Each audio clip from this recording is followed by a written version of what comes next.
Bom, gente, muito boa noite a todos. Boa noite. Tudo bem com todo mundo? Tudo bem. Hã? Não tá, vai ficar, né? Não é isso? Olha só. Mudar a mesa mesmo, né? Vou pegar você. Olha só, gente.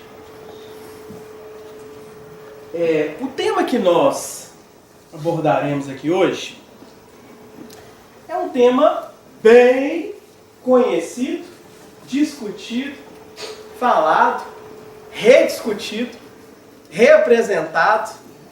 E o que a gente vai tentar fazer aqui hoje é trazer mais uma releitura a respeito de uma compreensão. Opa, bacana. Opa, Bíblia Sagrada. Você vai enxergar ali. Você quer dizer que Discretamente. Esse aqui é só Novo Testamento e Salmos, mas Deus te abençoe esse mesmo. O que a gente vai procurar fazer hoje é conversar sobre um eventual conceito e uma maneira que a gente tem de entender a questão do amor, especificamente em viés prático. Porque a gente vai falar muito de amor no aspecto teórico, né? E o que incomoda muitas vezes nas nossas conversas, nas percepções, é que a gente se sente meio limitado e a gente se sente meio chateado de não conseguir fazer uma aplicação mais efetiva do amor na vida nossa, né? Então, se eu perguntar para vocês aqui, quem aqui é pai ou mãe? Levanta a mão para eu saber. Muita gente, bacana.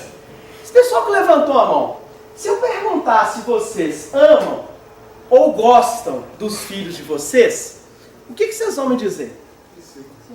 Vocês amam ou gostam? Hã? Vocês amam os filhos de vocês? Tem certeza? Absoluta? E quem é que gosta também dos filhos? Também? Vocês amam e gostam? É isso? Ok. O vizinho de vocês coloca funk 6h20 da manhã no domingo. Vocês amam ou gostam? Não diz isso nunca. Bacana, bacana. Só falta não ter a cara de Paulo aqui, né? Não, tem. Eu pergunto pra vocês. Vocês amam ou gostam desse vizinho que coloca o funk às 6h20 da manhã?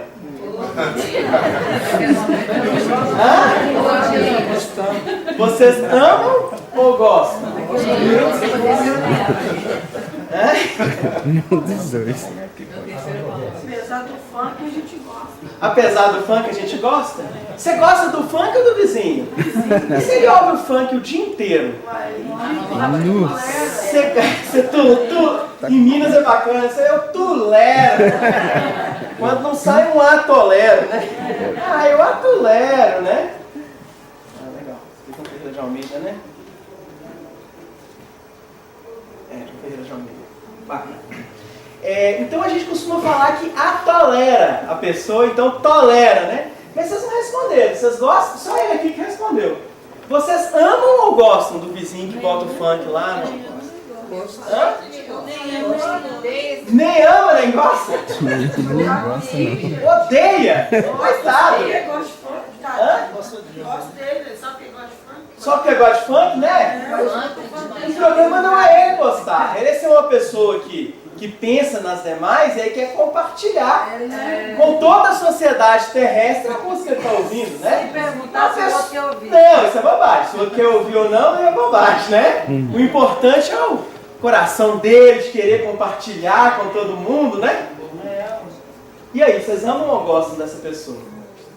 Porque pelo cristianismo a gente aprende que nós temos que fazer com essa pessoa. Amar. E mais que isso, ainda que você não tenha problema com o vizinho, tenha uma maturidade boa e consiga separar, né, a questão do gosto musical dele, por exemplo, né, com a pessoa dele, a gente chega a uma questão complexa, que é, além do vizinho que você consegue separar, Jesus nos diz mais. Jesus pede que nós amemos aos nossos inimigos. A grande pergunta é, Jesus nos propôs uma coisa realizável, ou Jesus nos propôs alguma coisa que é possível fazer, ou Jesus estava muito doidão. Eu acho que ele estava doidão. Ele estava doidão? Gente, coisa mais bonita que tem no mundo, sinceridade, né? Mas eu Acho que ele estava doidão. eu estou sendo muito verdadeira. Porque isso é a coisa que eu acho mais difícil. Amar. Em qualquer religião, de todas as religiões e filosofias, para mim esse ponto é o ponto mais difícil. Como é que é seu nome? Geni. Geni, levanta, por favor. Eu tento, Bora. mas eu não consigo. Gente, fazer. todo mundo ouviu o que a Geni falou? É verdade. Vamos ver. Falei a verdade. Gostei, né? É verdade. Uma pessoa humilde, modesta, falou a verdade, né, Geni? Todo mundo ouviu o que a Geni falou? Todo mundo ouviu o que a Geni falou? Aí no fundo ouviu? Fala de novo, Geni, pra gente, mais alto, pra elas ouvir. Eu falei que eu acho a coisa mais difícil do mundo, do planeta, é amar o inimigo. Então, isso é o maior desafio para mim. Por quê? Porque é uma coisa que todo mundo diz, inclusive eu falo isso todo dia, que eu vou ter tolerância, que eu vou amar, que eu não vou odiar, que a minha sogra mexeu comigo um dia, tem muitos anos, que eu já esqueci, de vez em quando eu lembro que me eu penso que aquele negócio passou e não passou. Eu estou no problema, eu estou complicadíssima. Geni, muito obrigado. Agora é por isso que eu vim aqui para ver. Como é que nós vamos resolver isso? Boa. Bom, ô gente, quem concorda com a Geni, mas tem vergonha de levantar a mão? Levanta a mão, pessoal. Quem concorda com a Geni, mas tem vergonha de levantar a mão? Gente, problema muito complicado. E o pior, sabe o que acontece? Muitas vezes, vem os religiosos aqui na frente, vem o expositor espírita, ou vem alguém que coordena um grupo espírita, e diz assim, olha gente, nós ainda somos muito imperfeitos, nós ainda somos muito limitados, ainda vai chegar o dia que nós conseguiremos amar verdadeiramente, porque agora é muito difícil. Olha só, eu vou voltar à pergunta anterior. Olha o problema que a Geni trouxe pra gente, né? No dia a dia não é assim que as coisas funcionam? E aí, por outro lado, a gente ouve dizer que o amor deve ser restrito, o amor deve ser amplo. De duas uma. Ou nós temos um problema em relação a entender o amor que Jesus propôs, ou então nós vamos ficar jogando e empurrando com a barriga a responsabilidade de amar para a vida futura. Por quê? Se eu não dou conta de fazer agora, quando é que eu vou dar conta? Na outra. Eu venho na outra. Não dou conta. Aí na outra. Aí na outra. E aí a pergunta é, quando é que a gente vai conseguir amar de verdade se a gente não consegue vislumbrar isso no presente? Olha só. Quando a gente pega a carta de Paulo, 1 Coríntios 12, e é importante falar rapidinho do gênero literário das cartas de Paulo, a gente está diante de uma situação muito específica. Carta, epístola, não é igual ao Evangelho. Evangelho anuncia boa nova, Evangelho traz ideias gerais, cada escritor vai escrever de um jeito. Mateus não tem uma preocupação cronológica na escrita. A preocupação de Mateus é narrar um determinado ensinamento e dizer que depois colocou em prática aquele ensinamento. Que é um estilo diferente de Lucas, que alguns vão até dizer, alguns estudiosos vão dizer que não é o Evangelho de Lucas, que seria um Evangelho de Paulo, por causa da estrutura, e que Paulo passou as mãos de Lucas para que ele terminasse o Evangelho. Enfim, uma boa tese, faz sentido, porque alguns conhecimentos são muito específicos de um doutor da lei, e de um estudioso, ainda que não um doutor da lei, um estudioso, ferrenho, tanto da Torá escrita quanto da Torá oral, né? Você vê estruturas muito interessantes. A preocupação da carta é socorrer a igreja no problema que ela está enfrentando. Então, o negócio está feio, o bicho está pegando. Lá na CBN ninguém sabe como é que faz reunião mediúnica. E tem gente que faz reunião mediúnica de cabeça para baixo, tem gente que faz reunião mediúnica de pendurado no como é que é o nome disso aqui no meio? Essa viga. Essa viga aí. Tem gente que faz reunião mediúnica mediúnica nadando ao mesmo tempo lá na lagoa para poder sentir os fluidos da espiritualidade, aquela bagunça. E aí, aquela pessoa ou aquelas pessoas responsáveis pela organização da casa escrevem uma carta, por exemplo, para o Chico Xavier, lá na década de 70, falando assim: Chico, socorre a gente porque o bicho aqui está pegando.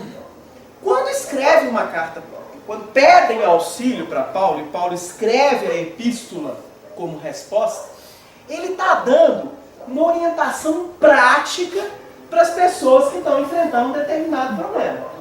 Especificamente a igreja de Corinto, a gente já ouviu falar de muitas características da igreja de Corinto. A igreja de Corinto tem um percentual de pessoas, né? Eu não posso comprovar estatisticamente, mas o que a história nos indica, e a própria teologia, de que Corinto é uma igreja complicada de relacionamento. E aí Paulo, se utilizando dessa orientação específica, com qual tipo de cunho, gente? Boa nova ou aplicação prática? Aplicação prática. Ele vai chegar até o capítulo 12, ele fala da importância ali da estrutura da igreja, das pessoas respeitarem uma certa hierarquia. Mas aí no capítulo 13, ele começa a falar de algo importante. Ele antes fala da unidade orgânica da igreja, e aí ele começa assim, no capítulo 13. Acho que todo mundo conhece esse trecho, que foi inclusive imortalizado, né? Na voz de muitos poetas, né? Inclusive na voz de uma banda de rock bem recente aí, que até hoje as pessoas ouvem. Eu sou fã. Ainda que eu fale a língua dos homens e dos anjos, se não tiver amor, serei como bronze que soa ou como símbolo que retine. Ainda que eu tenha o dom de profetizar e conheça todos os mistérios e toda a ciência, ainda que eu tenha tamanha fé a ponto de transportar montanhas, se não tiver amor, nada serei. E ainda que eu distribua todos os meus bens entre os pobres, e ainda que entregue o meu próprio corpo para ser queimado, se não tiver amor, nada disso me aproveitará. O amor é paciente, o amor é benigno, o amor não arde em ciúmes, não se ufana, não se ensoberbece. Né? Eu sou o amor. Né? Nariz lá em cima. Né? Cheio de soberba. Isso ensoberbece. Não se conduz inconvenientemente, não procura os seus interesses. É uma questão do livro dos Espíritos aqui. Não se exaspera, não se ressente do mal. Não se alegra com a injustiça, mas alegra-se com a verdade. Tudo sofre, o Espírita gosta disso aqui. Tudo sofre, tudo crê, tudo espera, tudo suporta. Né? A praga daquele marido meu, com a peste da minha mulher, com a cobra da minha sogra, né? Adoro isso aqui.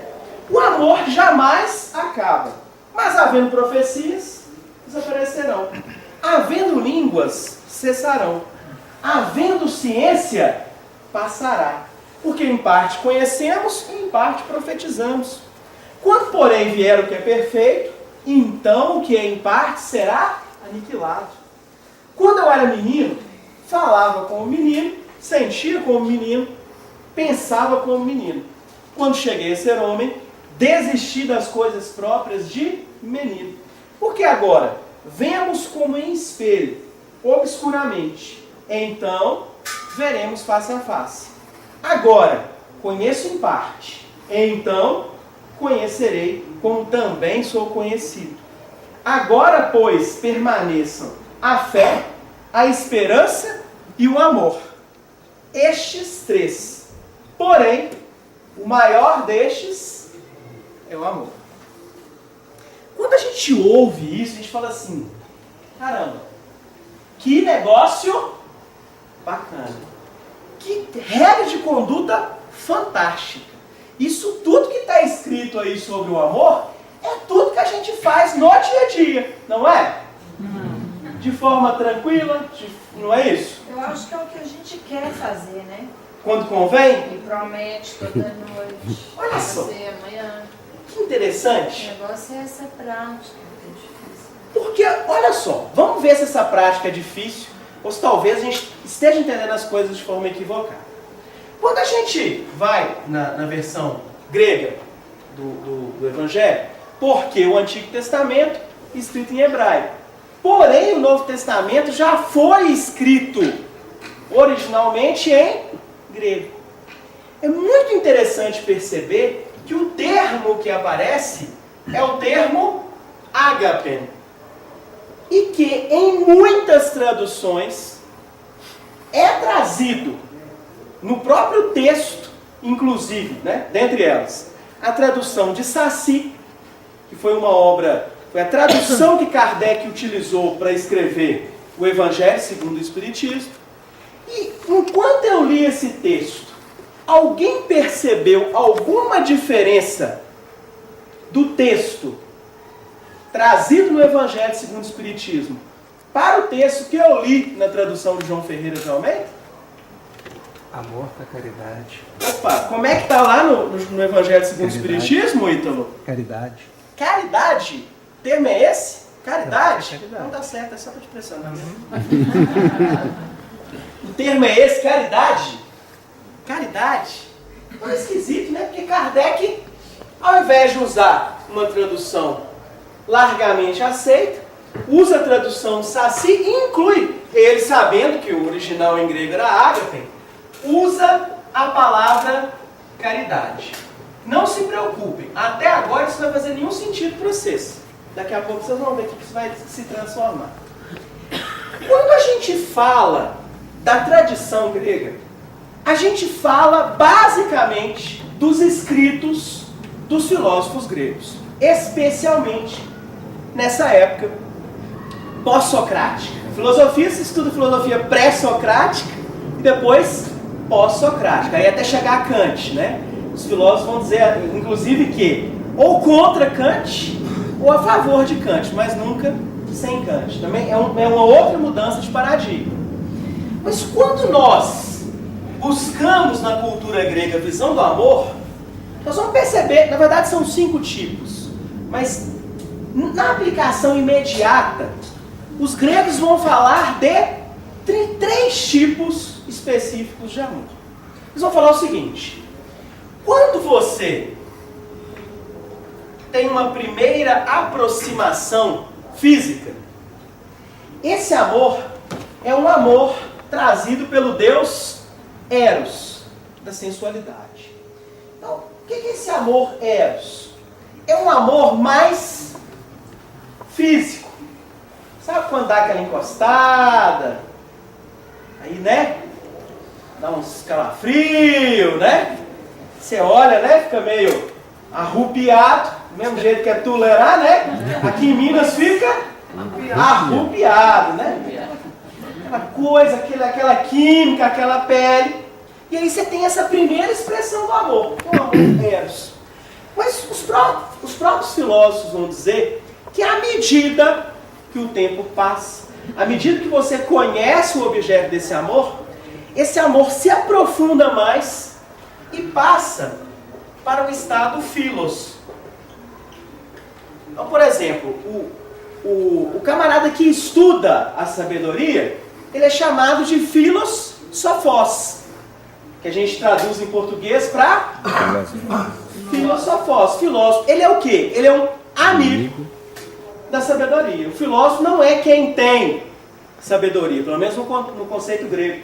O filósofo é aquele que tem uma proximidade, tem um amor à sabedoria. E esse amor se revela através de uma profunda amizade. Eu me relaciono com a verdade. Eu converso com a verdade e vejo os pontos que são importantes. Só que esse amor, ele se expressa num âmbito ainda mais elevado.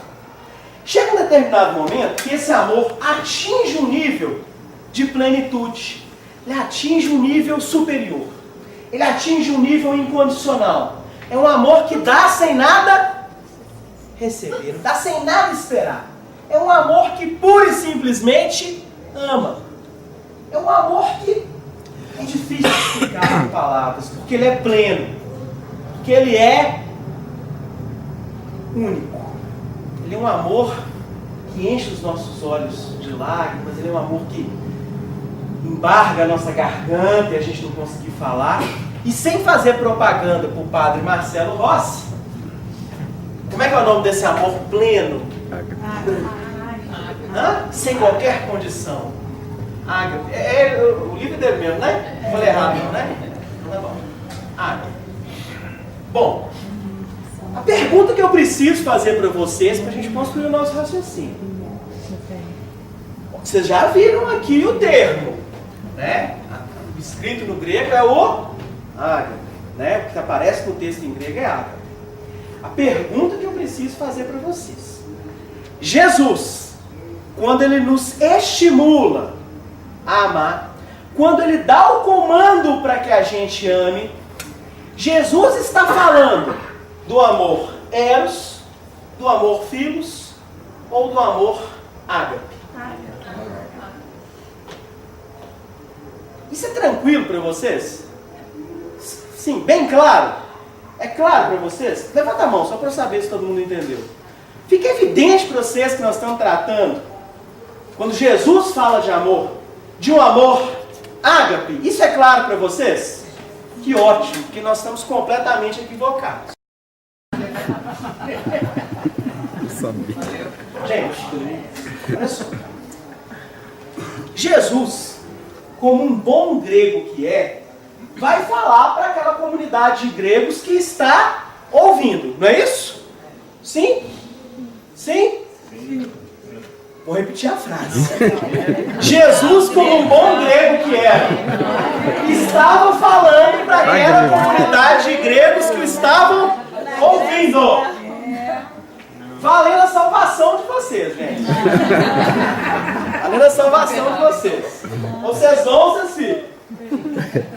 Tá certo o que eu disse? Hã? Ele não era. Olha o João Batista aqui, ó. Voz clama no deserto. Como é que é, mano? Ele não era. Jesus não era grego. Jesus era o quê? Gente, olha só. Jesus era judeu. E aí uma vez uma pessoa fez uma pergunta até interessante, quando a gente abordava esse tema, falou assim, mas Jesus, para o Espiritismo, é governador espiritual da Terra. Ele conhecia todas as culturas, né? Tá certo essa frase? Sim, ele conhecia. E o povo que estava ouvindo ele? Não. Nem sempre. É evidente que há propostas e há escritores que trabalham muito bem a influência helenística nos primeiros escritos. Isso aí é tranquilo, tá, gente? De fato existe sim. É evidente que Paulo teve uma certa influência helenística para escrever essa carta. É claro, né? Ainda mais Paulo sendo aculturado como era. Mas a pergunta que eu tenho a fazer para vocês é a seguinte: será que aquele povo simples que ouvia o sermão da montanha de Jesus, será que aquele povo simples que ouvia Jesus pedindo que nós amássemos, inclusive os amigos, teriam, os inimigos, obrigado, teriam uma percepção ajustada, clara, do que seria esse amor na visão grega? Não. Parece que não. Parece que não. Aqui tem o Antigo Testamento, né?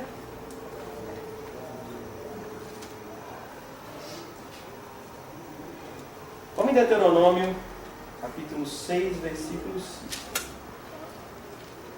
Olha só. Para o judeu que está ouvindo Jesus, ele deve conhecer profundamente, de tal maneira que uma criança de 12 anos seja capaz de expressar com naturalidade os conhecimentos que ele tem a respeito desse livro. E eu pergunto a vocês, um judeu da época de Jesus deve conhecer qual texto sagrado de forma profunda? Um judeu da época de Jesus deve conhecer qual texto sagrado de forma profunda?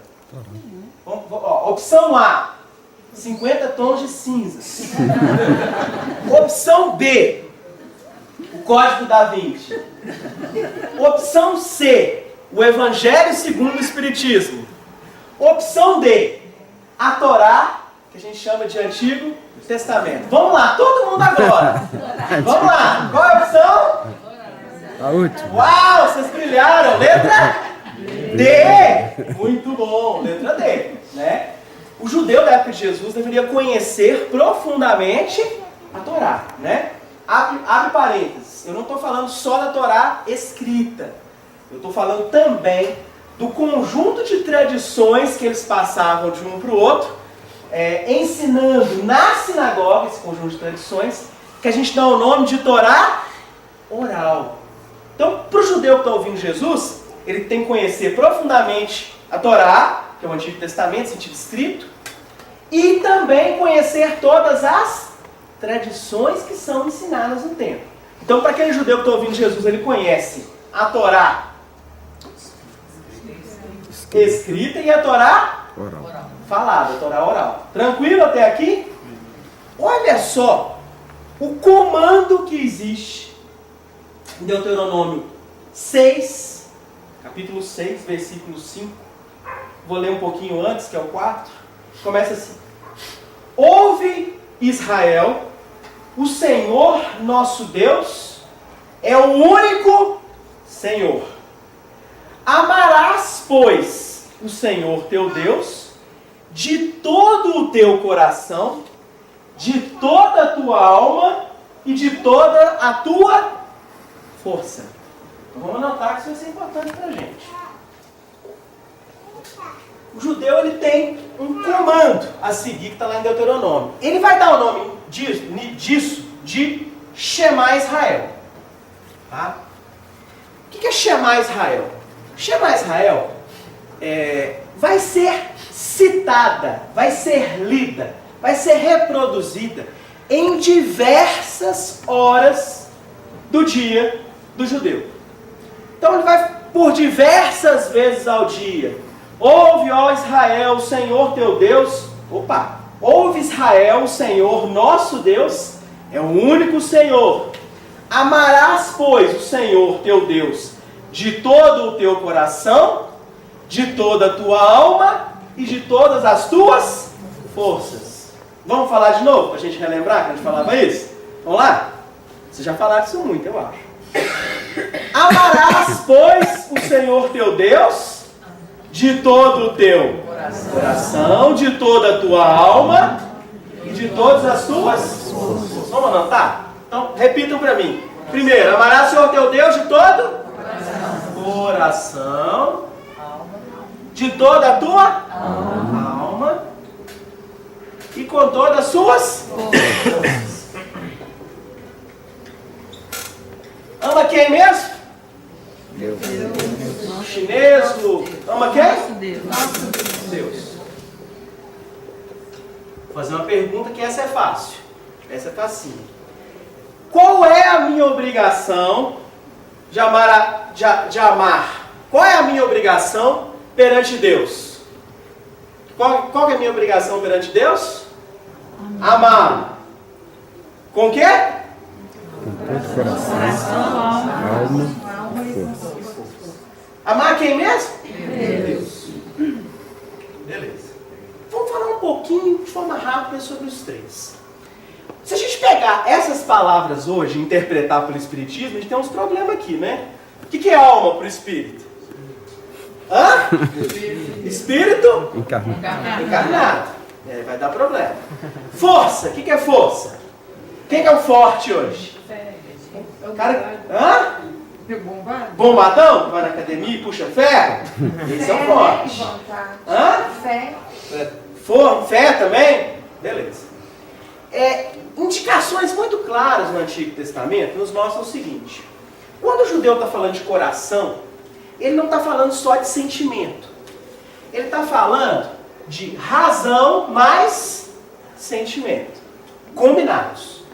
É muito avançado para a gente pensar que aquele povo tinha a ideia de que o centro da razão é o cérebro e o centro da emoção é o coração. Até porque essa teoria hoje, pela neurociência, balela, não é bem assim, né?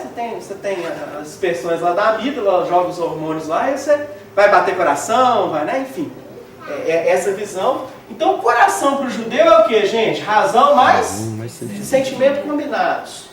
Alma para o judeu no Antigo Testamento, inclusive referência no próprio livro de Levítico, alma vai ser o corpo físico. Não foge tanto do conceito espírita assim não, né? Corpo físico. Mas, por exemplo, alguns irmãos nossos em religião, eles não aceitam a doação de sangue, por quê? A alma para eles está no sangue. Se eu dou o meu sangue, o que eu dou para a pessoa? Como é que eu fico aí andando e um monte de gente andando com um pedaço da minha alma aí na rua? Tem jeito? Não tem. É uma interpretação literal, a gente respeita bastante, mas parece não fazer mais sentido dentro dos nossos princípios espíritas. Tranquilo? E forças sempre são dadas por Deus para que as pessoas possam gozar dos bens terrenos. Quando o Antigo Testamento fala de forças, ele está falando dos bens materiais.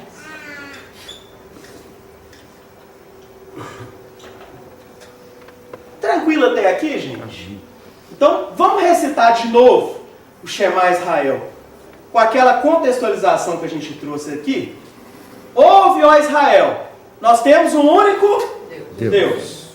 Amarás teu Deus com todo o teu razão e sentimento combinados, com todo o teu corpo físico, energia física, e com todos os seus bens materiais.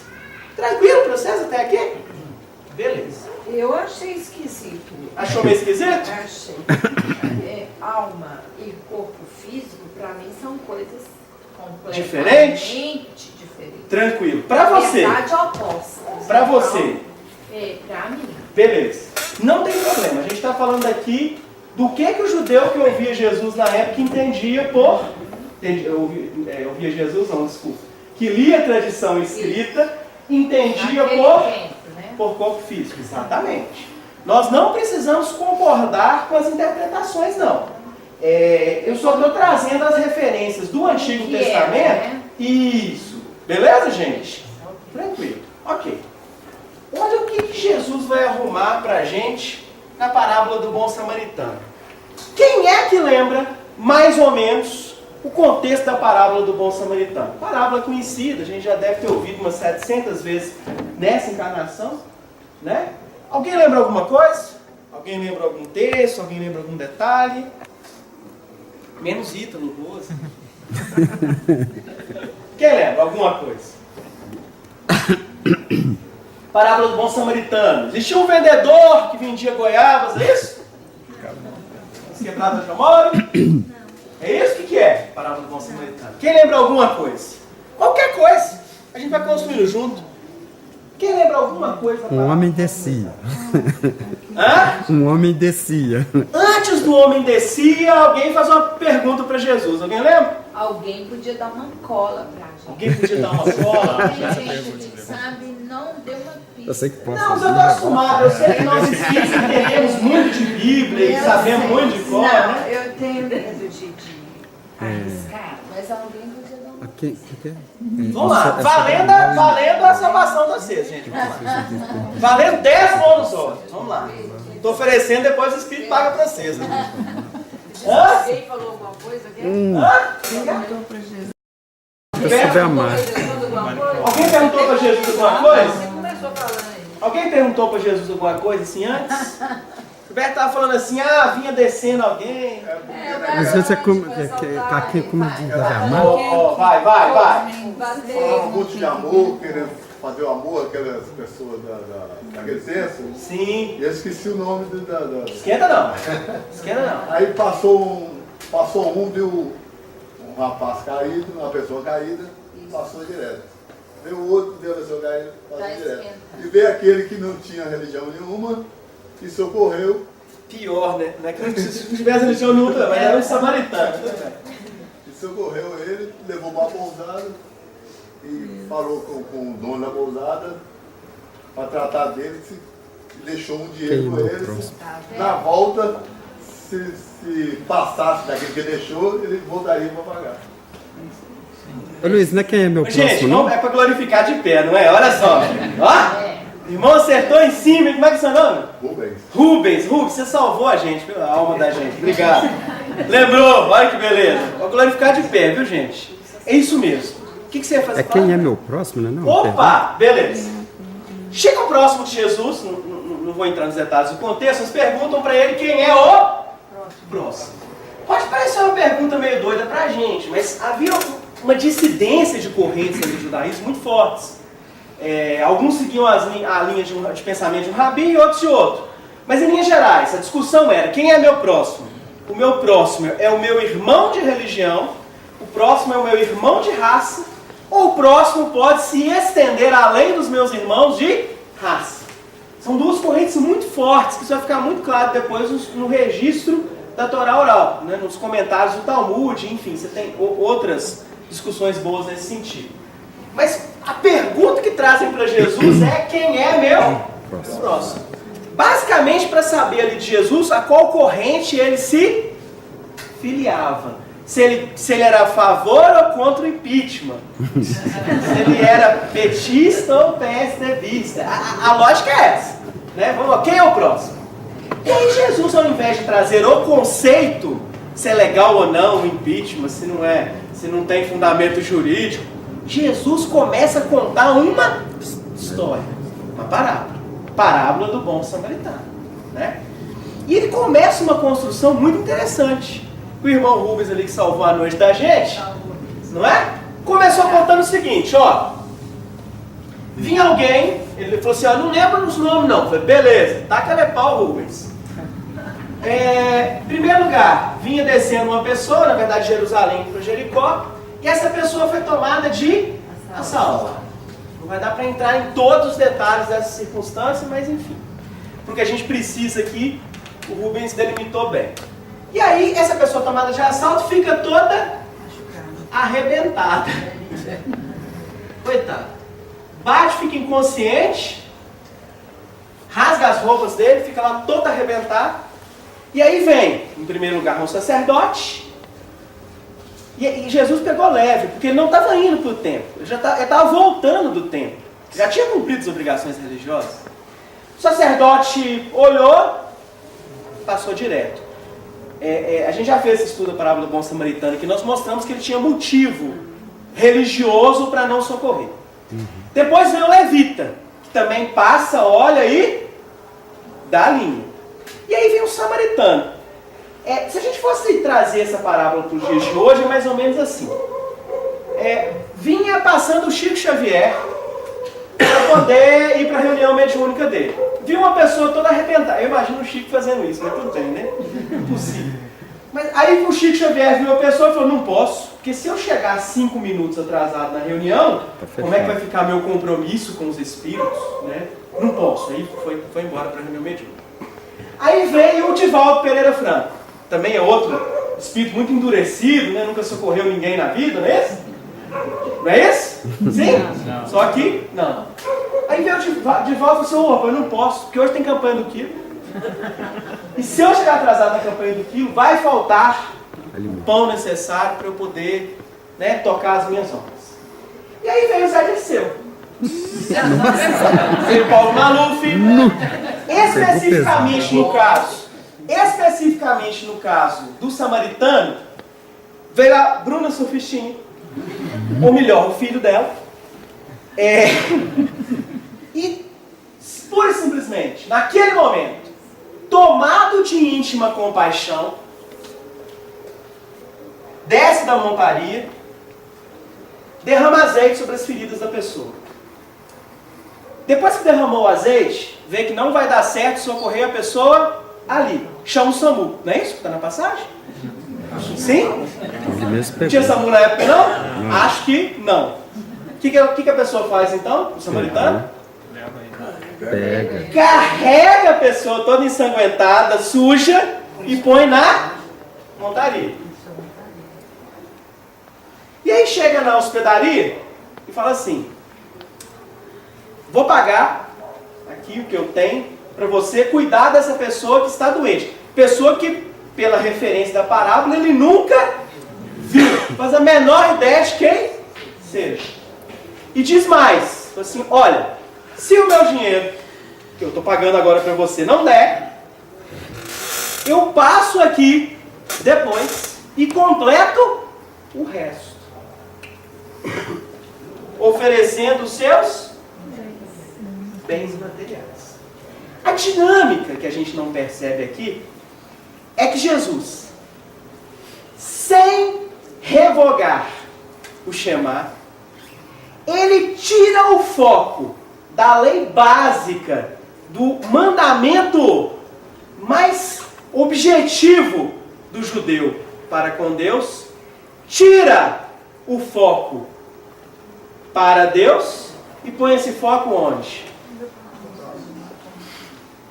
Olha o que Jesus faz. Ele pega toda a obrigação do Shema Israel e sem dizer que ela não vale, não, você tem que amaldiçoar Deus. Já viu Jesus falando isso? Deus tem nada a ver não, Deus é um bobão. Já viram isso? Mateus? Lucas? Onde é que Jesus fala que Deus é um bobão? Mateus, Marcos, Lucas, João? Evangelho Apócrifo? Alguém viu aí? Se viu, nós vamos pôr o nome no caderno de prece. Porque não tem, né? Ao contrário, Jesus sempre enaltece a figura de Deus. Mas Jesus, nesse cenário, ele retira uma obrigação que é sempre direcionada para Deus e transforma numa obrigação para o outro. E aí, se a gente fosse atualizar, bom, Jesus termina, né? Com a pergunta. Você lembra da primeira pergunta? Qual era a pergunta lá atrás, no início da parábola? Quem é o teu? Jesus devolve a pergunta. Quem é que agiu para com o que foi ferido, como se dele fosse o próximo? Imagina para um doutor da lei falar que um samaritano, havia uma grande dissidência entre os dois grupos, que era ele que tinha cumprido a lei de Deus. Isso incomoda profundamente. Por outro lado, isso abre um cenário muito interessante para nós, que usamos o código cristão, que usamos a Bíblia, para fundamentar os nossos preceitos. Para todo mundo, vocês conseguiram enxergar a virada que Jesus faz, retirando o foco de Deus e virando essa obrigação para o próximo? Conseguiram perceber a lógica refinada de Jesus em usar a parábola do bom samaritano para usar as mesmas obrigações de Deus, direcionando-a para o próximo? Tranquilo? Isso é bacana. A partir desse momento, o que Jesus nos diz é que nós devemos amar o nosso próximo. Assim, meu Deus, mas amar o próximo? Você tem que amar o seu próximo de todo o coração,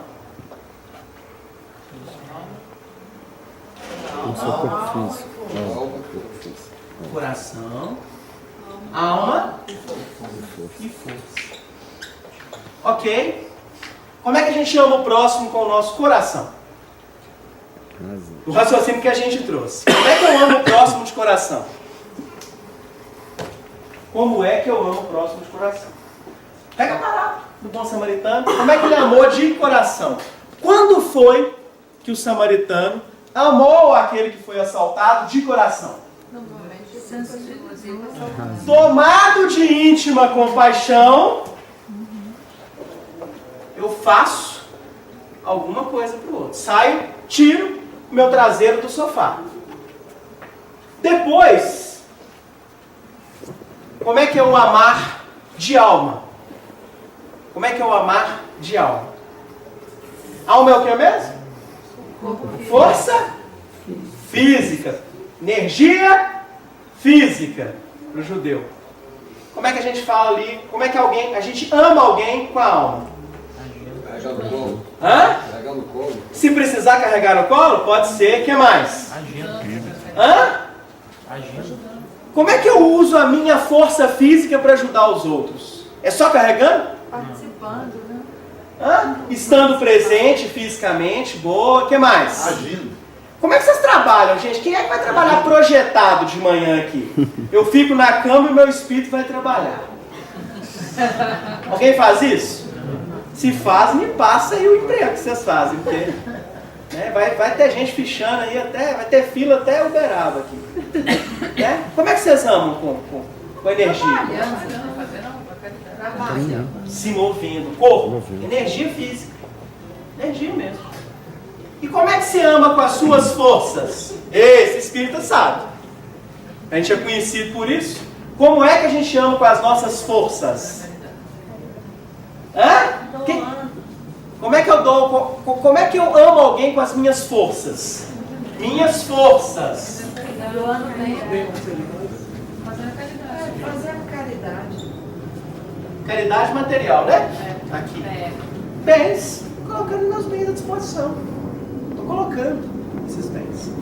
A pergunta é, porque o horário já vai, qual é a parte do mandamento que Jesus nos estabelece que manda a gente gostar do nosso inimigo? Qual é a parte do mandamento que nos manda ter afeição pelo nosso inimigo, pelo nosso vizinho? Onde ali? Onde que está ali? Onde vocês acham? Gostar bastante? Não tá. Não tá. E aí? Onde é no mandamento de Jesus que está a obrigação de gostar das pessoas que nós estamos nos relacionando? Nós temos a obrigação de amar. Amar a ti mesmo como a ti teu próximo. É caridade. Amar é o próximo.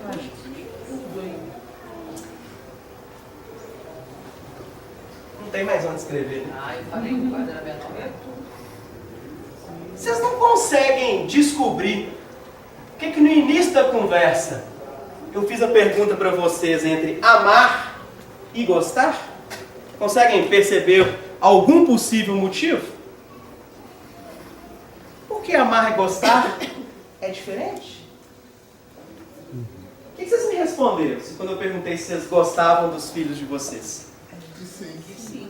Quando eu perguntei se vocês amavam? Também. Também. Também gostou. E o vizinho que põe o funk de manhã? Nós temos que orar por Aí nós isso. vamos fazer. Temos que orar por eles, né? Eu acho que na verdade tem que orar por nós, pela gente. Ô Deus, me segura para eu ir lá passar o rosto no chapisco. Gente, olha só. Isso é muito rico. Quando Jesus estabelece uma obrigação de amar,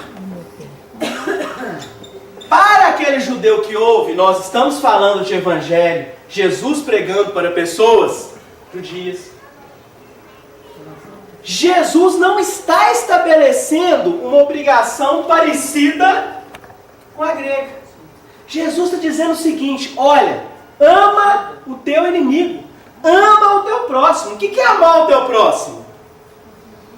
Fazer alguma coisa, mesmo não gostando da pessoa, usando a sua energia, mesmo não concordando com o que a pessoa pensa, e oferecendo os bens que você tiver, dentro das suas possibilidades. O que você tem? É uma Ferrari 2015? Então é isso que são os seus bens.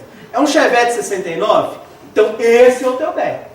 Né? É isso. Colocar à disposição que Deus te deu materialmente.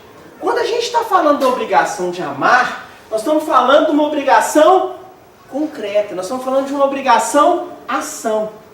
E o que é mais bacana, se a gente consegue tirar essa ideia de gostar, a gente começa a entender as recomendações da espiritualidade. Por exemplo, dizer o seguinte: olha, meu marido está me batendo. Aí vem a espiritualidade e diz o quê? Ame-o, não é isso?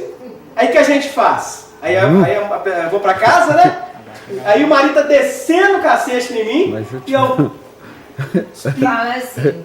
Bezerra de Menezes me mandou amar. Que delícia! Bate aqui do outro lado. Eu estou usando um exemplo exagerado, né? Estou usando um pouco da didática de Jesus, para a gente começar a perceber a cilada que é quando a gente tenta interpretar um comando essencialmente judaico, uma interpretação judaica, dentro de uma ideia, de um paradigma grego. A gente pensa assim, eu gosto, depois eu gosto muito e aí eu amo. Essa é uma ideia perfeita, dentro do ideário grego. Se a gente precisar gostar das pessoas para amar, a gente vai ter um grande problema. Porque a gente não vai conseguir amar. E olha o que é legal. À medida que eu amo alguém de todo o meu coração, de toda a minha alma e de toda a minha força, eu começo a ficar mais simpático com a pessoa. Fala assim, até que aquela mulher não é a cobra que eu pensava que era não. Né? Até que aquele cara não é tão insuportável. E à medida que eu amo, em muitos casos eu começo inclusive a gostar.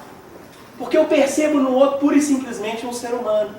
A proposta de amor de Jesus não é uma proposta irrealizável. É uma proposta de ação. É fazer aquilo que tiver ao nosso alcance no âmbito do coração, da alma e das forças. No âmbito da ação, da nossa força física e dos nossos bens. Independente se a gente gostar ou não das pessoas. Mas como eu disse, à medida que a gente se abre para o amor, que é uma atitude absolutamente prática, eu consigo então, até em alguns casos, me afeiçoar pela pessoa. Porque eu percebo as limitações que todos nós temos, como é que a gente age. Enquanto a gente pensar no amor de Jesus como algo lá no ágape, nós vamos continuar dizendo para nós mesmos, não dou conta de amar nessa encarnação, só vou conseguir amar na próxima. Eu penso que, a partir do momento que a gente imagina, que a gente consegue compreender uma proposta de amor objetiva e que o gostar surge a partir do momento que eu me disponibilizo, e nem precisa, porque afinal de contas, o próprio Kardec explica no Evangelho segundo o Espiritismo, que é evidente que a gente não vai amar os inimigos falando com ele, eu fofucho, me puxo gostoso, vai me amar. Não é isso. A proposta é amar apesar de.